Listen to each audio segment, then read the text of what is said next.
Look at that gorgeous fish, man. Totally clean and healthy.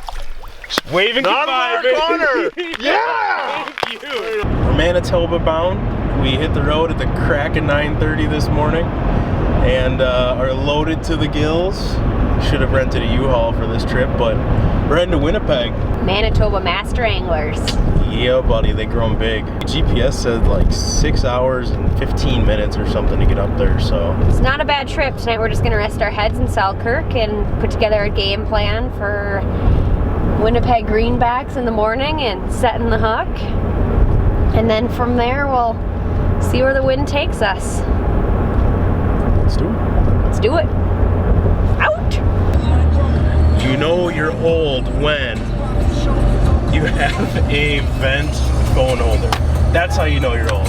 And how you know you're old and you don't care is when you wear Crocs, because they're comfortable as. We are a couple hours into our drive and we've hit our first major roadblock. Amanda cannot get her movie to play and she's so sad about it. And now she has to talk to me instead of watching a movie and actually have the conversation. I'm really looking forward to Gone Girl. Gone Girl. We gone, girl. Oh, Canada, your fish, they are so big. It blows my mind every time that they let these two mug shots across the border and into their country. Staying at the Canalta Inn. You can get your fishing licenses right here. Coffee and breakfast at Tim Hortons right there. And a good night's sleep right here. Time to unload. Be sure you come with a lot of baggage. So it's time to eat some grub, unpack the bags, catch up on the sleep, get ready to set the hook in the morning with the boys and girl. Yeah, hey. And the girl that always catches the big ones. And girl. And the awkward mirror shot. Peace. Rise and shine. Got a couple trucks ahead of us. We got Eric Labopa and Big China. If I gotta call him Big China all day, he's gotta call me Big Minnesota. What's happening? And then in front of him, you can barely see him, is Matt Cornell. We'll let you guys know if there are still walleyes in Winnipeg. But spoiler alert, there are.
I was sitting in 12 feet of water. This mark came just 4 feet under the ice and I reeled up to it and crushed it. Look at that gorgeous fish. I'm gonna let it go here. Emerald goodness. Oh, finned out. Woo!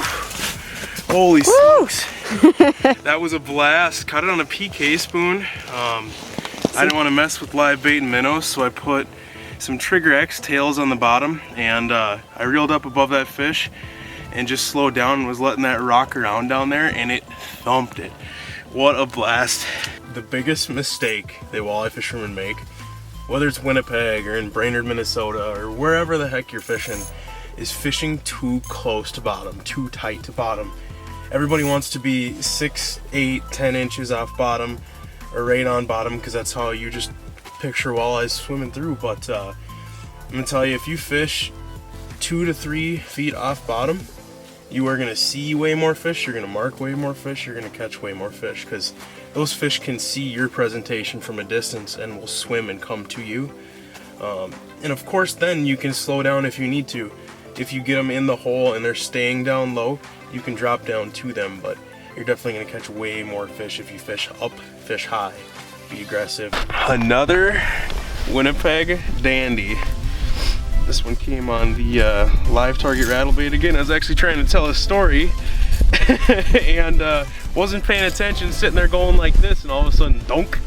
But man, there's no fish in Lake Winnipeg. Don't come here. It's no fun at all. Oh, later. All right, this is why we come to Winnipeg. Big old 28.5-inch master angler. This is how you make a 28.5-inch look 32 inches. And this is how you actually make it turn into a 32-incher. Look at that gorgeous fish, man. Totally clean and healthy. Waving goodbye, baby. Yeah! Thank you. Right on. Just wrapping up day 2 on Winnipeg. Yeah. Just coming over to thank Matt for everything, and of course he's got another fish on the ice. Hey, why not, right? You know what? We're not gonna put him away until we have to. We're all busy packing and he's still swinging, but man, I cannot thank you enough for putting up with us. Dude, my pleasure. Getting us on giant greenbacks. They're still alive. There are still big greenbacks to be caught out here, and oh my gosh, what a fun couple days. Can't wait to get back up. It was a great time. Great having you guys. I mean, we got into the fish, man. Thank you. They were very cooperative. We moved around, we saw some of this lake, actually a pretty good portion of this. Oh man. And we got ourselves into the fish that we wanted. And they did still eat rattlebaits. Day 1 they did, saying, It's still the same old Lake Winnipeg. There's still some aggressive, big, fat, clean walleyes on there. Yeah, they were pretty. I bet we got, what, a half dozen big picture fish today. Yeah. I mean, and I don't know how many. I don't know, I would say over 50 fish for sure, total. You know, and definitely not in prime season. And we'll just give you a sneak peek of how many people are fishing around us for miles.